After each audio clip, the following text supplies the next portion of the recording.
ရွှေတင်တဲ့နေတက်ပြီးတော့ရွှေတဲ့ရောင်းဖို့အတွက်ဆွဲကြိုးတွေဝယ်ထားပြီးရောင်းမကောင်းမှုပုံနေရဆိုလို့ရှိရင်ဒီလိုပုံစံမျိုးနဲ့ဖြည့်ရှင်းကြည့်ပါဝေပမာဏနည်းနည်းနဲ့ကိုကရွှေလုပ်ငန်းကိုစပြီးတော့လုပ်ဖို့အတွက်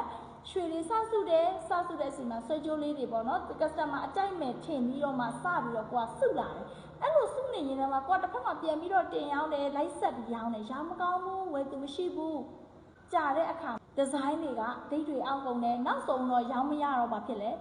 အဲ့ဒီရွှေတွေကိုရော့တွက်လက်ခအရှုံးခံပြီးတော့စိုင်တွေပြန်သွင်းပြီးတော့မှလုပ်ငန်းပြောင်းကြတယ်ဒီလိုဖြစ်ပြီးတဲ့သူတွေရှိလား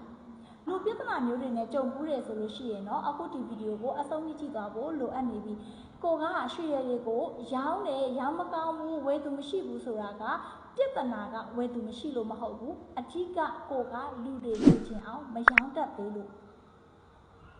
ရွှေတွေရောင်းတယ်ဆိုတာကတန်မိုးသေးသေးမမပစ္စည်းမဟုတ်ဘူးတန်မိုးကြီးတာကတကြောင်ကိုလူမသိဘူးကိုသူများကအပင်းချေစိမ့်မရှိဘူးကိုကဒီရွှေရည်လေးတွေကိုရောင်းတဲ့အခါမှာအထည်လေးရလှပါရဲ့ဝယ်သူကကို့မှာ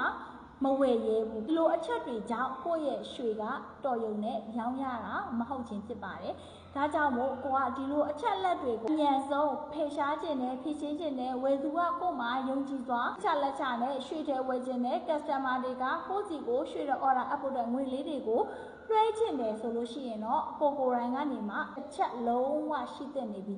ဒါကရွှေတင်တန်းမတက်ရသေးတဲ့သူတွေဆိုရင်တော့တိတ်ပြီးတော့နားလည်မှာမဟုတ်ဘူးရွှေတင်တန်းတက်ပြီးမှရွှေလုပ်ငန်းကိုစလုပ်ဖို့အတွက်ရွှေထဲဝယ်ပြီးမရောင်းရတဲ့သူတွေရဲ့ခံစားချက်ဖြစ်ပါတယ်ဒီလိုပြဿနာမျိုးကြုံနေပြီးရွှေတင်တန်းတွေတက်ပြီးရွှေတွေကိုရောင်းမချတတ်သေးဘူးအသုံးမချတတ်သေးဘူးဆိုလို့ရှိရင်တော့ရွှေထဲဈေးကွက်ချတဲ့တင်တန်းလေးရှိပါတယ်ဒီတင်တန်းကကြတော့စူဇန်တို့ရွှေပညာကိုလေ့လာပြီးရွှေတင်တန်းတက်ထားပြီးတကယ်လက်တွေ့အသုံးချဖို့အတွက်ဘယ်လိုဈေးကွက်ကိုထိုးဖောက်ရမယ်ဆိုတာမသိဘူး customer အကြိုက်တွေကိုလိုက်ပြီးတော့ကိုက choice မလုပ်နိုင်သေးဘူးမရွေးချယ်တတ်သေးဘူးဆိုလို့ရှိရင်တော့စူဇန်ရဲ့ဈေးကွက်ချတင်တန်းထိတ်ကနေမှဝင်လေ့လာဖို့ဖိတ်ခေါ်ပါတယ်ဈေးကွက်ချတင်တန်းကိုကိုအနေနဲ့ထိရောက်ဆုံးနဲ့အမြန်ဆုံးတက်ချင်တဲ့ဒီလိုမျိုးအကြောင်းအရာတွေကိုကိုယ့်ရဲ့ character နဲ့ဆွဲထုတ်ပြီးတော့မှ